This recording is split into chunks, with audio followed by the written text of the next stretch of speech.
Nous procédons maintenant au réglage de l'image en vue de sa transposition au mode CMJN.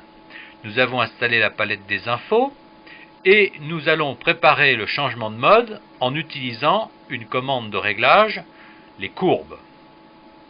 Les courbes représentent un graphique qui établit une relation entre les valeurs d'entrée de l'original et les valeurs de sortie qu'on obtiendra sur le film une fois le travail terminé. Nous allons paramétrer les pipettes et ajuster tout d'abord la pipette blanche.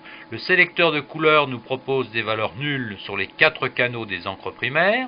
Nous définissons, en déplaçant le curseur dans l'espace des couleurs, des pourcentages de points minimum en équilibre à partir des 3 canaux RVB aux mêmes valeurs et donnant un blanc se distinguant du blanc du papier. Le noir peut être défini de la même manière, mais le sélecteur nous indique que des pourcentages sont déjà placés et proviennent des préférences de séparation réglées avant l'ouverture de l'image. La pipette intermédiaire nous propose un gris moyen à hauteur de 127 sur l'échelle 0,255, donnant une balance de cyan, de magenta, de jaune et de noir, définie également par les préférences de séparation.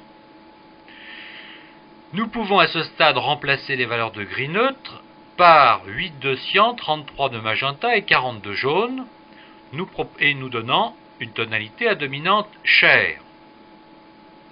Les pipettes étant maintenant réglées, nous allons les appliquer à l'image.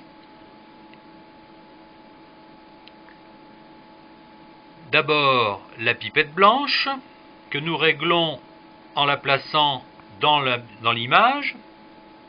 Les infos nous permettent de positionner notre pipette sur le blanc le plus élevé. Puis la pipette noire, en se plaçant dans l'ombre des cheveux, nous appliquons le pourcentage du sélecteur noir cible. Et nous remarquons que ces deux réglages successifs modifient le contraste de notre image.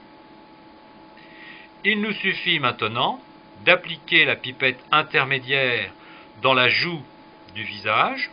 Nous rétablissons un équilibre à une tendance chair, mais cette image présente une légère dominante et il est tout à fait possible de revenir sur la position afin de faire agir la pipette des tons moyens pour un meilleur équilibre.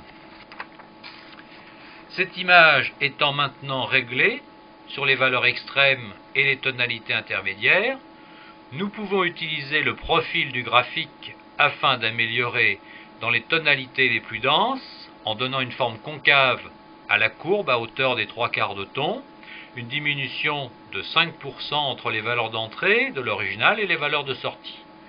Mais nous rétablirons le contraste et la gradation dans les lumières en ramenant notre point sur le centre.